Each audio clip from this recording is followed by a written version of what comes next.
Stress still gets us. Stress is there, always there, but that quality already that brought about through transfiguration ushered the lunar qualities. So the soma flows. When the soma flows, it drowns, or rather floods everything with its nectar of immortality. That nectar of immortality is, as it were, the greatest antidote to anything what represents here by the accumulation of stress. And this is very well known. In the one who is awakened, hopefully to full degree, doesn't matter how he or she can get stressed. It is washed off as water of the geese bag. And it's as if nothing happened.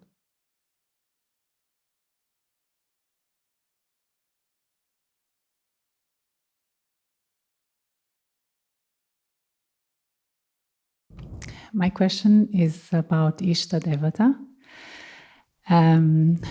I was wondering if you can tell me what or who my Ishta Devata is, or if it has to be me to find out through analyzing the archetypical forces behind my personality, and also the importance of acknowledging our Ishta Devata and the impact that it has on our spiritual unfolding. Mm-hmm. Interesting question. Thank you, Angela. And of course, it has been brought many times before. So there are already some responses in our archives. I don't know if anything has been published on that.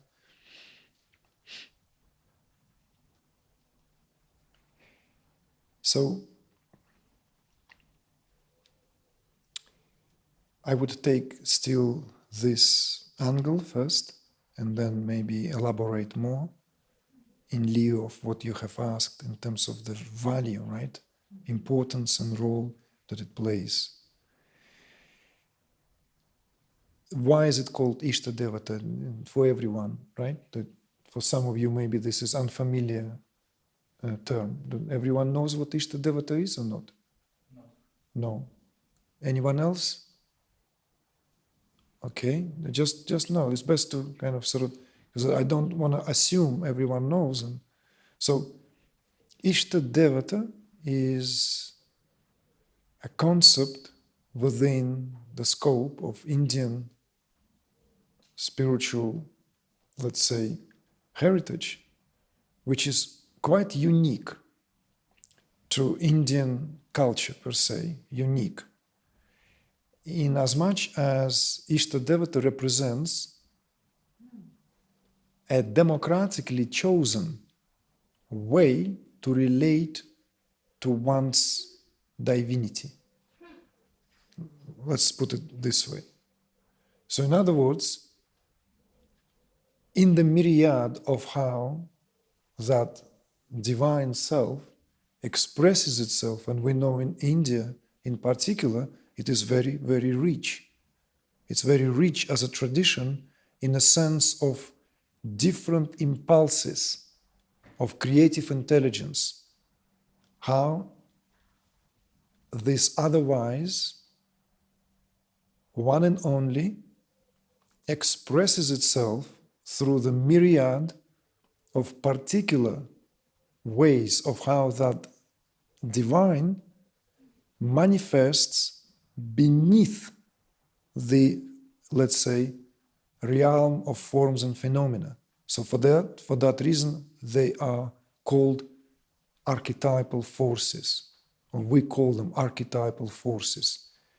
And I argue only in lieu of that, let's say, understanding that tantric spirituality is based on the understanding that our personality is either epiphenomenon or even a misnomer. We do not have personality according to this tantric understanding, which is quite unique, and it forms part of our theme of the greater immersion, because we will go to that when we will dive into or delve into the further, let's say, aspects of what Samavesha represents, right? So this unique understanding here, this unique approach, that at the basis of our individuality, on the basis of our personality, there are already these archetypal forces, and some of which express themselves in more, let's say,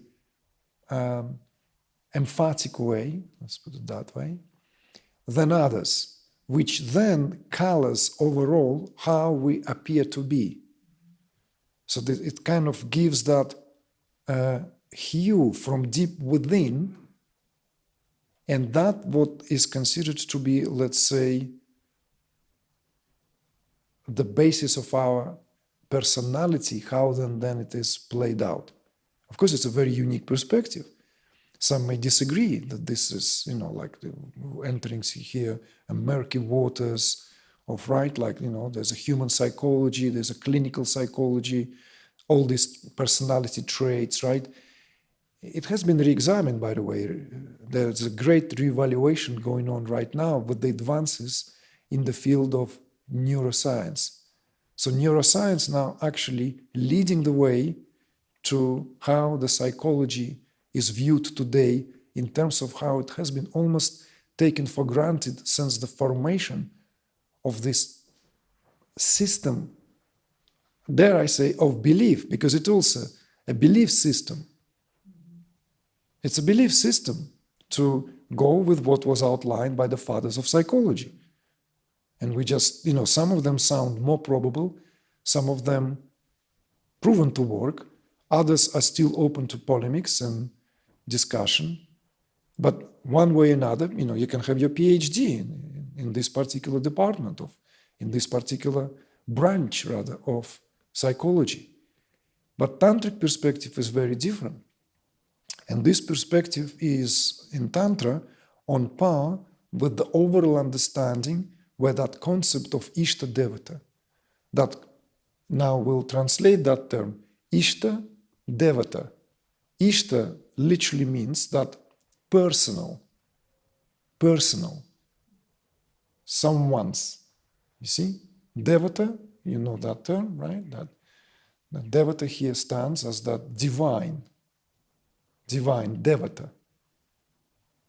The impulse of creative intelligence, as Maharishi Mahesh Yogi used to beautifully put, and we using that term, these impulses of creative intelligence. There are different impulses, and these different impulses express themselves in myriad of ways, what makes the iconography of Indian gods and goddesses so colorful.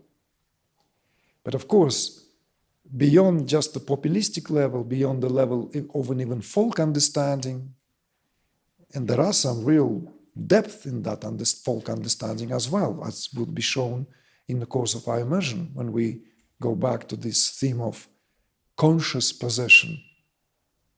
Conscious possession. This is a whole science of how there are 10 principal goddesses.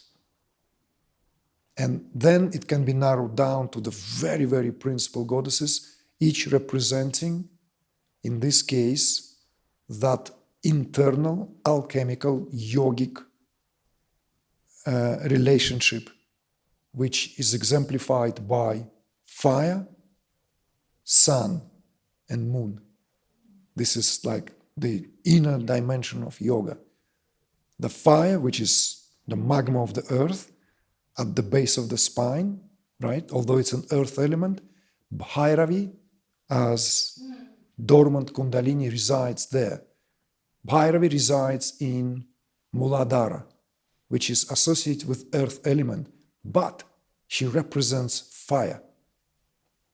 the innermost fire of our soul, with the Kali in her seat in the heart, which represents the solar domain, and with how it is spoken sometimes as either referred to as Sundari or sometimes referred to as Saraswati.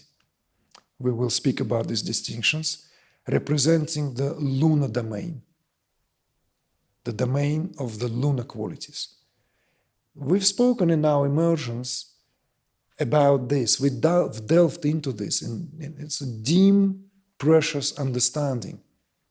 This is the dim, precious understanding that unites the Vedic, the yogic, and the tantric thought. If you go to the Vedic sources, all the way to the Rig Veda, you would find the most important deities mentioned more than any other deities are precisely the deities that represent the qualities of fire, the quality that stands there for the sun, and the quality that stands there for the moon. In this case, it's Agni and Aditya and Soma, right? In yoga, it's then translated into the corresponding, let's say, substances. And it is understood that the whole process, of course, is when the sun and the moon sets in one place, that what causes that fire or flame of Bhairavi to rise, right? We can understand what it means now, right? The Sol and the Luna, it's the Ida and Pingala, it's the alternating activity of our nervous system where we are locked in this pendulum of right, wrong, black, white, this, that, where, of course, what Kundalini brings is either sudden, gradual, or slow consummation of these qualities into herself, because Bhairavi represents here consciousness. What was the question? I know, I'm just kidding, but I like kidding. So, you see, we're going from Ishta Devata, right? But thank you for an opportunity because it gives us chance to. So, this only to really have a integral understanding. So it's not just like, oh, which goddess do I fancy, right? Like you go to the shop, and in some of these shops, like Amrita and I walked into the shop in Vancouver, and it's like a jaw-dropping for the representation of the goddesses there. There's all these effigies, beautifully, like all like this, that wood carved stone, like copper, any material, and you just decide which one do you fancy. This one, I like the look of it, but too many hands. And lotus is cool. Yeah, I love the But so we obviously there is this level, and nothing wrong with that, right? Why not? Get Ganesha at least. When it comes to Ishta Devata, I suggest, not insist, simply suggest that it is more like discovering what you already represent rather than choosing which one is mine. Because I argue that if this was that order of things, then it kind of doesn't make really sense. And reflecting on this, it seems that it only makes sense if it's truly Ishta Devata, then that Ishta Devata must be already in charge at the very early stage of our unfoldment. And all that what then goes into finding, rediscovering, is accompanied, at times preceded, by rediscovering or uncovering that relationship that was already there, but as it were, went behind the scenes. We were not aware of that. And my experience, my very personal experience with that, with Ishta Devata, it is exactly how it is, how it was experienced. And working with people at the clinical level, this was also reported exactly that, in that way. So that the Ishta Devata reveals itself within the deepest structure in that self-revelation like manner. When perhaps there was this need somehow for that to take place,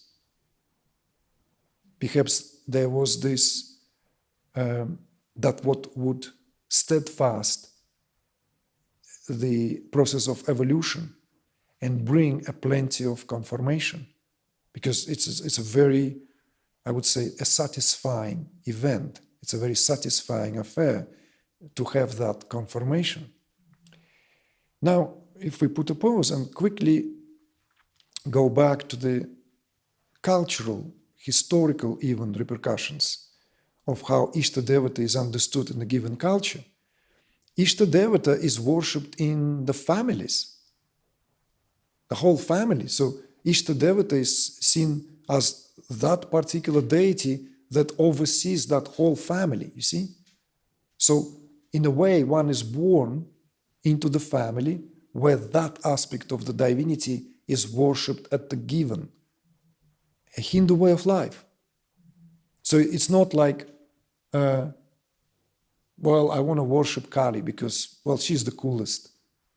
She's wrathful looking. She's this really exotic. Look, the tang alone, wow. The whole appearance, she's pitch black. She's this and that. It's a real, the full package, right? It's like Kali comes, takes no prisoners. So of course, why would you not want to worship Kali? And everyone wants to worship Kali these days. But they're quieter goddesses there. What, they're less powerful?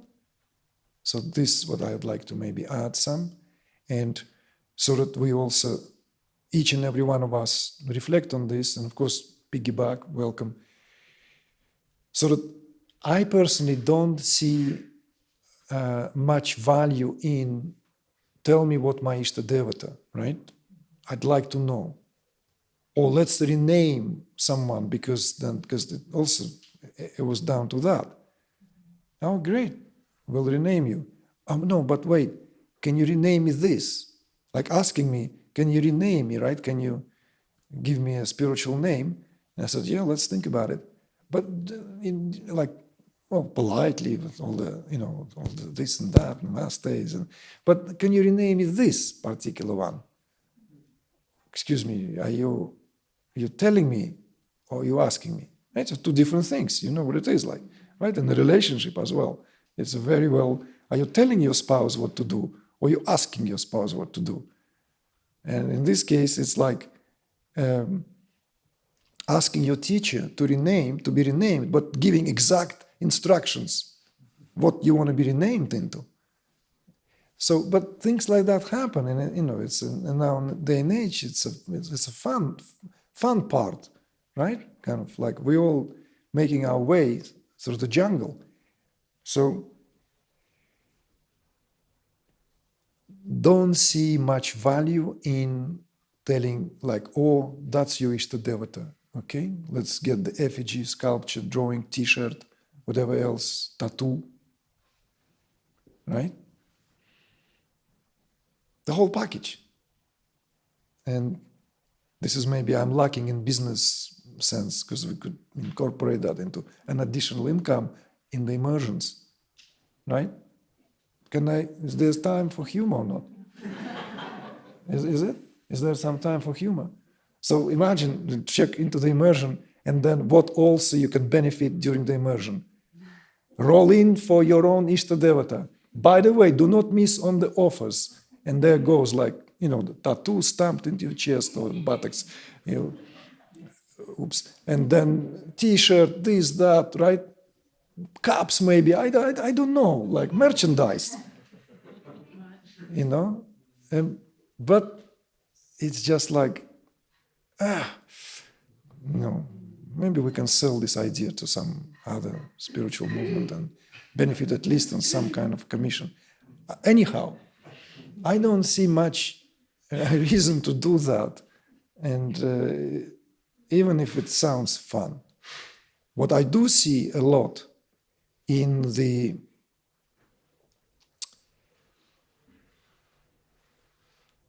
way how it already plays itself out, and that self-revealing power present itself, and then maybe a confirmation needed if someone feels like unsure. You see? The difference again between the cultural, let's say, state of affairs is that for many families, for simple folk, it's a way of life. So they even have specific diagrams, specific yantras drawn, made out of the powder in front of the houses, as you know, in India is a common thing, because that's what the granny did and her granny did, and now I'm doing it. It's all part and way of life. In doing so, the connection is secured with these archetypal forces. And even if it works at the level of neuroplasticity of the brain, the job is done, right? I mean, I think we ought to speak about what is true and what is untrue, and in terms of what works and what doesn't, right?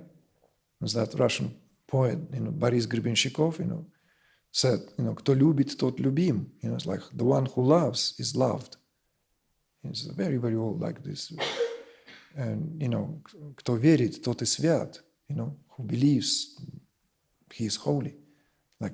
Or rather, who has faith that it's hard to translate word to word, but what it simply speaks to, or what it rather points to, is that whatever we now flash into our awareness, as per our discourse earlier, that what comes into actualization out of the myriad of infinite choices. So the reality or unreality is a matter of perception. So in other words, we can speak about it, how amazingly, and this will be a continuation of our discourse tomorrow, because we must bring it down into the sphere of life for it to be also applicable and understandable and useful. Knowledge has to be useful. Knowledge has to free us, liberate us. So this, let's say, what is truer, atheism or theism? What is truer?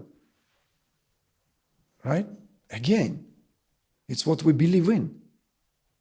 And for someone for whom the world is bereft of divine qualities, that's what their life is and becomes. Because very quickly consciousness arranges everything in that way. So life lived bereft of any magic. Forget about divine, forget about religious. If you don't believe in magic, then you don't have magic in the world. It becomes totally rational, dry affair. And the one who is filled with magic, her life is magical. Why? Because that magic presents itself because it works at that level of abhasa. You see? And it carries that through that flash of that electricity, that it brings it out. And that's in relation to absolutely everything. So this is why what's real or unreal is a matter of perception. What we prefer to believe in gains reality. So this is to the fairy tale, this is to the myth, this is to the narrative. We want to change our life, first and foremost, we need to be able to change the narrative. If our narrative is locked into how it is narrated, and regurgitated and reiterated ad infinitum, then of course we are locked in that matrix. And that matrix is there, gets this ad nauseam, because that's what that has become. And it doesn't matter what the rhetorics of the left, rhetorics of right, rhetorics of this party, these promises, matters none, because the narrative did not change. We failed to change the narrative. So what are we complaining? That's the world we live in right now. See, this is why I said, when we gather like this, if we don't dream together, if we don't intend together, if we don't really go beyond that, let's say, ceiling that has been placed here, if we don't make any attempt to break that, why would we then complain that life did not change? For ourselves, for our children, for our grandchildren? No? So, back to Ishta Devata, these are the universal forces of creation, always at work. Always at work. And maybe a word or two. So, what about if my, just hypothetical example, what if, and I'm not saying that I'm assuming somehow or hinting that that's in relation to yourself. What if my Ishta Devata is Lakshmi, Mahalakshmi, or Saraswati? What does it mean, right? How that translates? Okay? So this is very, very important. Okay? So what this, it might even go against the grain of an orthodox understanding. But the tantric understanding here is that everything is always in the domain of Adishakti. Adishakti. See? Adishakti is a primordial Shakti. When we say Guru, Jai Gurudev, for example, it may sound genderizingly masculine, right? Because it's spoken in relation to Guru as a masculine principle, but it is incorrect understanding, because Guru represents Adishakti.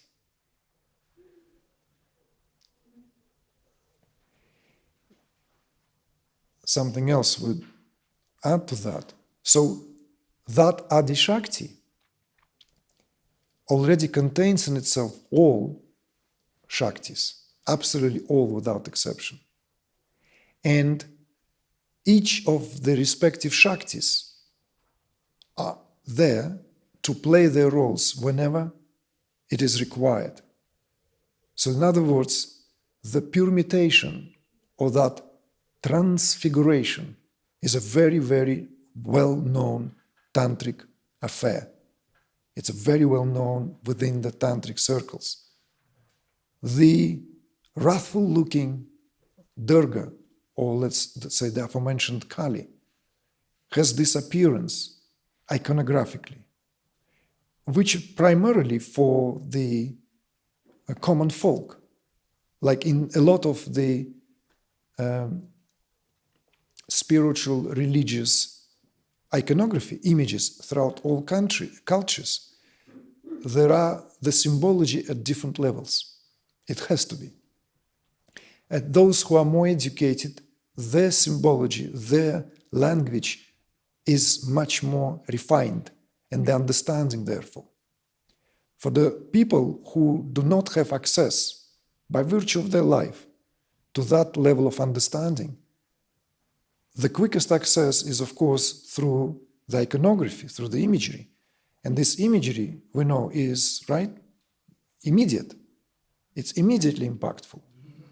Just like if you think of why the crucifixion become the symbol.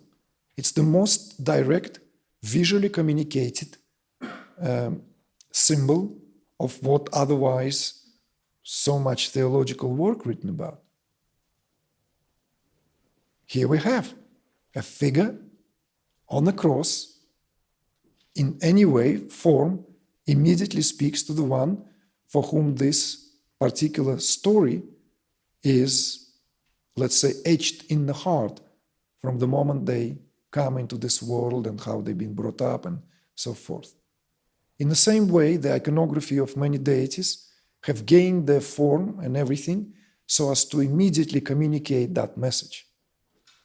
But the wrathfulness of, let's say, any of the goddesses is only in relation to that jolting experience that all of us undeniably, inevitably confronted with whenever something happens in our life that requires major shake-up.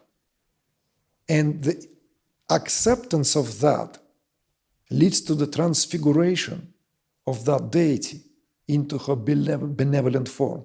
And if you read about Kali, that's exactly how Kali is known. Kali is known. Kali is not just Kali, she is Kali Ma. So the quality of the warrior-like, right? The one who, she has the skull, a garland of skulls around her neck. She has the wrathful appearance, frightening appearance, iconographically. And yet, soon as her job is done, soon as she startles someone out of the dream of Maya, she is the mother. Instantly, she is the mother.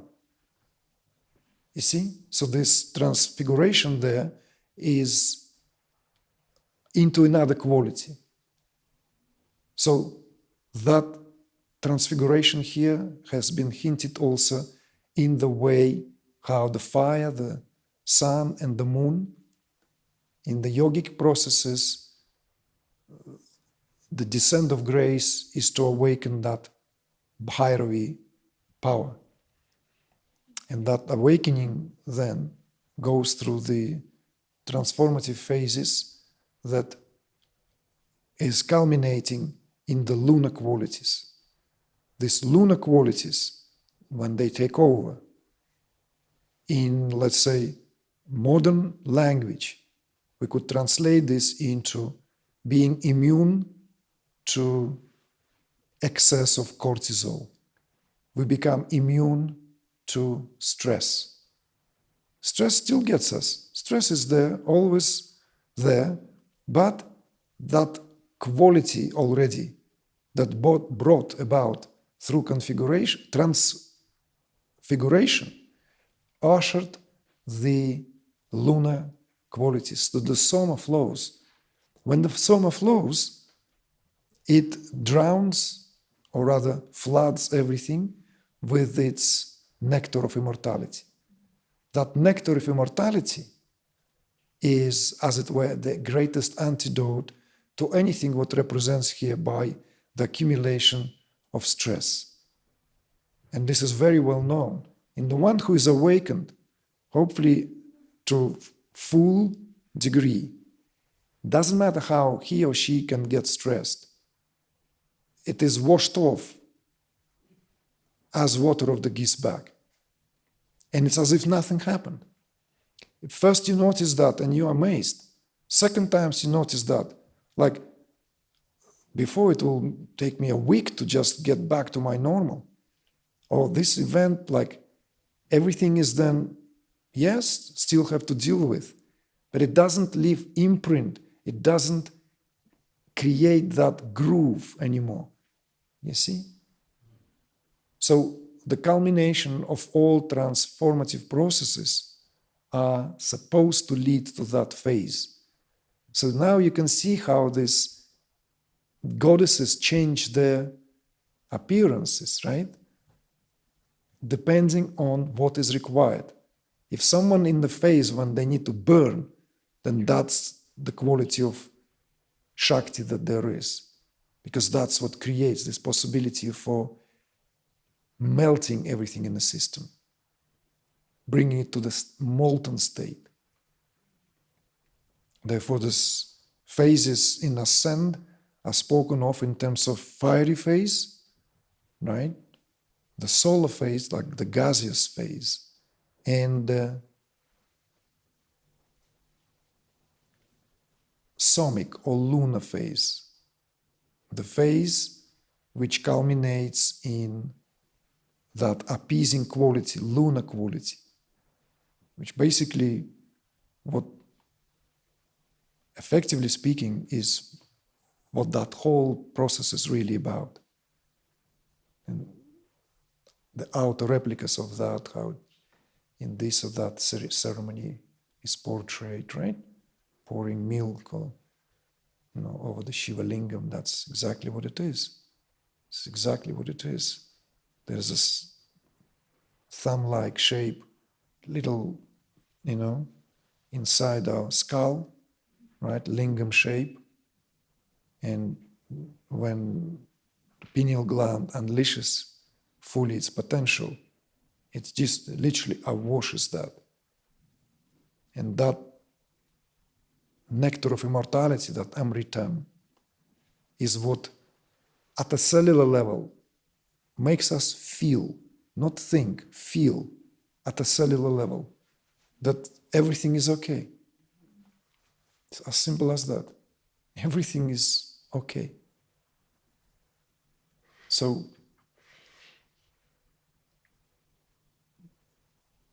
to Ishta Devata, see what you make out of it. See how that reverberates. See?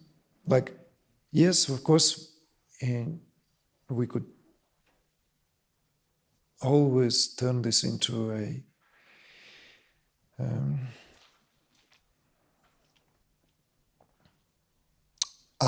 outer, right?